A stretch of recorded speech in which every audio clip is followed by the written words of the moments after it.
Hallelujah. यहोवा के पवित्र समर्थी नाम में आप सभी भाई बहनों को शब्द शालोम। यहोवा आपको शांति और विश्राम दे।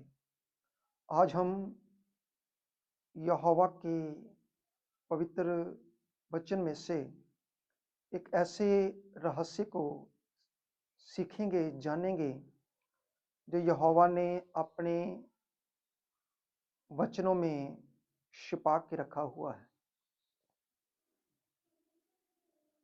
और यहोवा का वचन आज हम जब सीखेंगे उस गहरे भेद को, तो हम यहोवा की रूहानी आशीष को प्राप्त कर सकते हैं। तो आज हम यहोवा के पवित्र वचन में से सीखेंगे एक ऐसे शब्द के बारे में। इसके बारे में लिखा हुआ है आदि में। जब हम उत्पत्ति 1 अध्याय 1 पढ़ते हैं तो वहां पर जो शब्द आया है आदि में, उस शब्द के बारे में आज हम सीखेंगे। पहले हम एक वचन को पढ़ेंगे। यशायाह नबी की किताब 46 अध्याय 10 वचन। तो लिखा हुआ है, मैं तो अंत की बात आदि से और प्राचीन काल से उस बात को बताता आया हूं जो अब तक नहीं हुई। मैं कहता हूं मेरी युक्ति स्थिर रहेगी और मैं अपनी इच्छा को पूरी करूंगा। यहोवा का वचन यशायाह नबी की किताब 46 अध्याय 10 वचन को हमने पढ़ा है। और इस वचन में हमने पढ़ा है कि यहोवा ने कहा, मैं अंत की बात आदि से कहता आया हूं। तो इस वचन के अनुसार ऐसी कौन सी अंत की बात है जो यहोवा ने आदि में रखी हुई है, और ऐसी कौन सी बात है जो अंत में हुई और यहोवा ने आदि में ही उसको बता दिया। आज हम इस वचन के द्वारा सीखेंगे कि यहोवा ने अंत की बात आदि में कैसे कही है, और उस आदि में यहोवा ने कौन से ऐसे भेद को, ऐसे रहस्य को छिपा के रखा है। आज हम इस वचन के द्वारा सीखेंगे। और हम इस वचन को यहोवा की स्वर्गीय भाषा इब्रानी के द्वारा ही सीख सकते हैं। स्वर्गीय भाषा जो है वो इब्रानी है। आज जो सेवक भाषा बोलते हैं वो स्वर्गीय भाषा नहीं है। यहोवा की जो स्वर्गीय भाषा है वो इब्रानी है, और इब्रानी भाषा के अंदर ही यहोवा ने अपने गहरे मुकाशवा को, गहरे भेदों को रखा हुआ है। और हम उसी इब्रानी भाषा के अक्षरों में ही इस भेद को समझ सकते हैं। तो जब हम उत्पत्ति की किताब को पढ़ते हैं तो यहोवा ने मूसा को जब पहली 5 किताबें लिखने के लिए कहा, तो जब मूसा लिख रहा था, तो जब मूसा उत्पत्ति की किताब को लिख रहा था, तो यहोवा ने मूसा से कहा कि जो पहला अक्षर है, उत्पत्ति 1 अध्याय 1 वचन, जब यहोवा मूसा को लिखाने के लिए शुरू हुआ, तो जब मूसा लिख रहा था तो यहोवा ने कहा कि पहला अक्षर जो है वो बड़ा करके लिख, बाकी अक्षरों को छोटा करके लिख, लेकिन जो पहला अक्षर है उसको बड़ा करके लिख। तो मूसा ने उस अक्षर को बड़ा करके लिखा। क्यों? क्योंकि यहोवा उस वचन में कुछ भेद की बात को रख रहा था।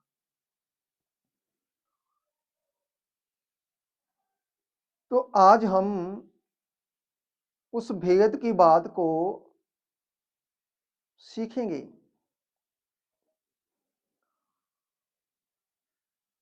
तो हम इब्रानी अक्षरों में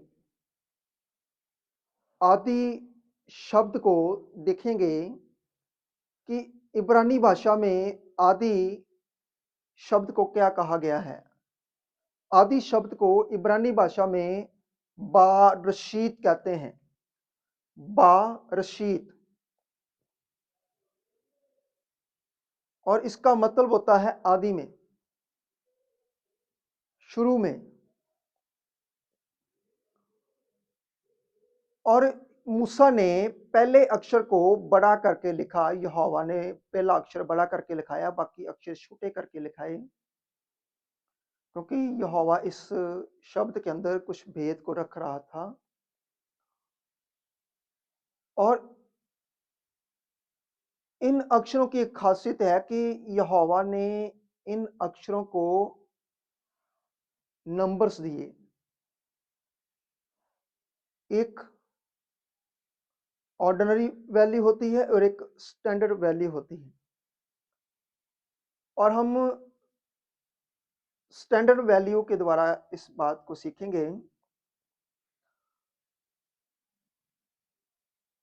रैश की जो वैल्यू है वो 200 है, अल्फ की 1 है, शिन की 300 है, योद की 10 है, और ताब की 400 है।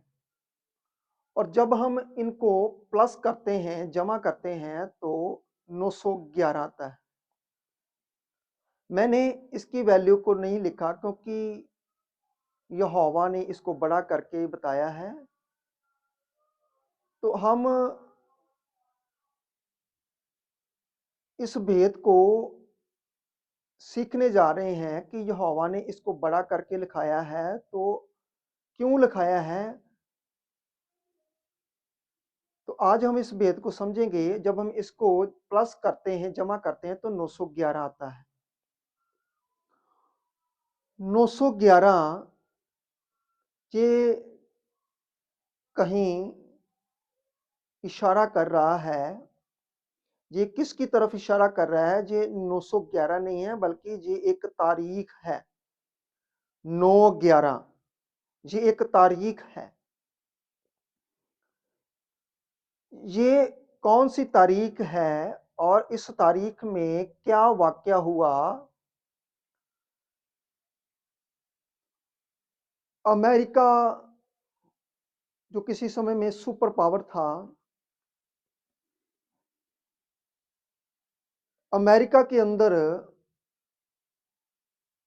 2001 में जो वर्ल्ड ट्रेड सेंटर था, वर्ल्ड ट्रेड सेंटर, आप यूट्यूब पे सर्च कर सकते हैं वर्ल्ड ट्रेड सेंटर करके, तो आपको ये 9/11 का वाकया जो है वो मिलेगा। 2001 में हुआ वर्ल्ड ट्रेड सेंटर, जो दो बड़ी बिल्डिंगें थी अमेरिका के अंदर, वहां पर क्या हुआ? उसामा बिन लादेन ने 9/11/2001 को हवाई जहाज के द्वारा उन बिल्डिंगों पर अटैक किया। और जो वर्ल्ड ट्रेड सेंटर था, वहां पर जब अटैक हुआ तो हजारों की मौत जो है वो हुई, हजारों लोग मर गए। और उस वक्त अमेरिका सुपर पावर था, और ओसामा बिन लादेन जो एक आतंकवादी था, आतंकवाद तभी से शुरू हुआ। पहले इतना अत्याचार नहीं था, इतनी लड़ाइयाँ नहीं थी। जब 2001 में 9/11/2001 में जब वर्ल्ड ट्रेड सेंटर पर हमला हुआ आतंकवादियों के द्वारा, तो तब से आतंकवाद जो है वो शुरू हो गया। और यहोवा ने आदि में ही इस वाक्य को छिपा के रखा हुआ, इसीलिए यहोवा ने इस अक्षर को बड़ा करके लिखाया कि यहोवा कुछ भेद की बात को रख रहा है। ऐसे इसलिए हमने वचन में से पढ़ा है, यशायाह 46 उसकी 10 वचन को जब हमने पढ़ा है तो वहां पर हमने पढ़ा है, मैं तो अंत की बात आदि से और प्राचीन काल से उस बात को बताता आया हूं जो अब तक नहीं हुई। तो यहोवा ने पहले से ही इस वाक्य को अपने वचन में छिपा दिया था कि आने वाले समय में 9/11 को एक वाक्य होगा, और वो हुआ 2001 में।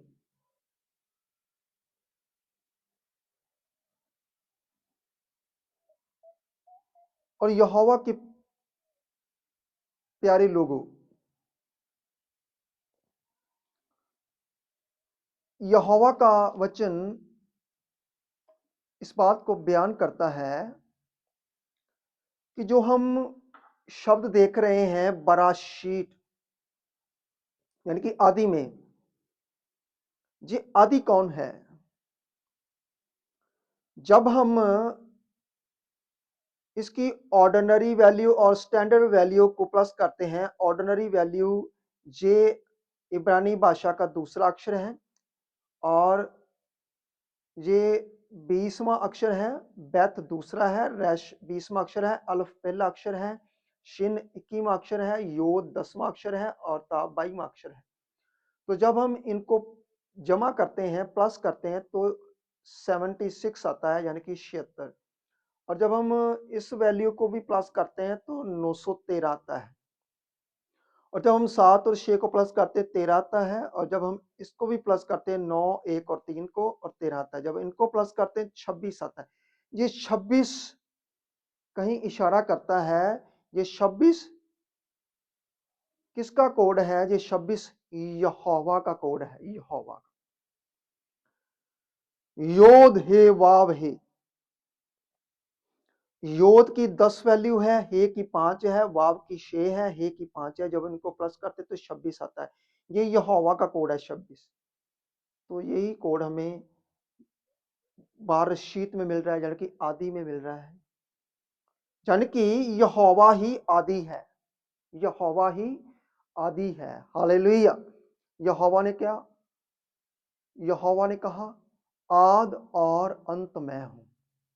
आद और अंत मैं हूं।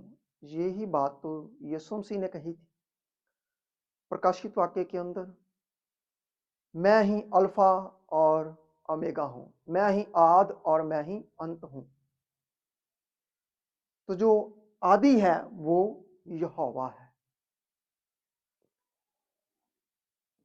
और यहोवा ने इस आदि शब्द में ही अपने वचन में इस भेद को रखा, जो हमने वाक्य अभी सुना 9/11 का। और इस शब्द के अंदर, आदि शब्द के अंदर, यहोवा ने एक और भेद की बात रखी है। वो कौन सी ऐसी भेद की बात है? आज हम उस बात को भी सीखेंगे। पहली बात हमने सीखी कि जो वर्ल्ड ट्रेड सेंटर का वाक्य हुआ वो इस शब्द के अंदर है। और दूसरी बात हम देखेंगे, यहोवा ने अपने पुत्र की कुर्बानी इस शब्द के अंदर रखी हुई है। कैसे? हम देखेंगे इन वचनों के द्वारा। जो पहले 2 अक्षर हैं, बैत और रैश, ये बनता है बर। बर का मतलब होता है पुत्र। पुत्र को इब्रानी भाषा में बर कहते हैं। और फिर तीसरा अक्षर है अलिफ। अलिफ अलिफ का मतलब है एलोहिम, यानी कि यहोवा। यहोवा को एलोहिम भी कहते हैं। फिर है शिन और योद, ये बनता है शी। शिन योद शी, शी का मतलब है गिफ्ट, गिफ्ट को इब्रानी भाषा में शी कहते हैं। और फिर है आखिरी अक्षर ताव, ताव का मतलब है क्रूस, सलीब। तो एक वाक्य इसमें छिपा हुआ है। जब हम इसको पूरा पैराग्राफ में लेते हैं तो इसका मतलब निकल के आता है कि यहोवा ने अपने पुत्र यानी कि यीशु को क्रूस के ऊपर कुर्बान किया और हमें निजात का गिफ्ट दिया। हालेलुया। यहोवा ने यानी कि एलोहिम ने अपने पुत्र को क्रूस के ऊपर कुर्बान किया और हमें निजात का गिफ्ट दिया। तो हमें निजात का गिफ्ट दिया गया है, मुक्ति का गिफ्ट मिला है हमें यीशु की कुर्बानी के द्वारा। यहोवा ने अपने पुत्र की कुर्बानी दी, इसलिए हम वचनों में पढ़ते हैं यहोवा ने जगत से ऐसा प्रेम किया कि उसने अपना इकलौता पुत्र दे दिया, ताकि जो कोई उस पर विश्वास करे वो नाश ना हो बल्कि हमेशा का जीवन पाए। तो हमें हमेशा का जीवन मिला है, यानी कि हमेशा की निजात मिली है, मुक्ति मिली है हमें अपने पापों से। और ये यहोवा की योजना थी जो यहोवा ने इस शब्द के अंदर रखी हुई थी। यहोवा ने कहा, यशायाह 46 उसकी 10 आयत में, मैं अंत की बात आदि से कहता आया हूं जो अभी नहीं हुई। और यहोवा ने अंत की बात को आदि में रखा हुआ है। अपने पुत्र की कुर्बानी को आदि में रखा था। यहोवा की योजना के अनुसार ही यीशु मसीह कुर्बान हुआ। अगर हम रसूलों के कर्तव्य पंजाबी की बाइबल में और हिंदी की बाइबल में प्रेरितों के काम और इंग्लिश में एक्ट्स, और 2 अध्याय उसकी 23 आयत जब हम पढ़ते हैं तो वहां पर लिखा हुआ है,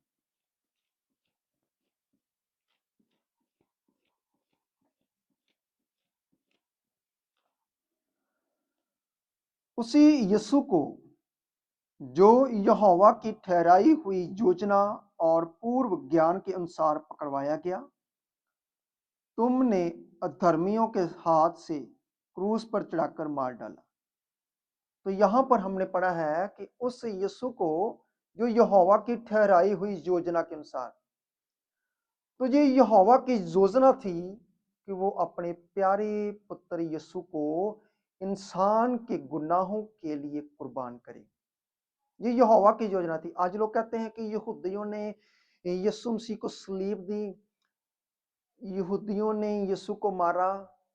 ये गलत टीचिंग कलीसिया में फैली हुई है, लेकिन वचन कह रहा है कि यहोवा की योजना थी, यीशु मसीह की कुर्बानी यहोवा की योजना थी।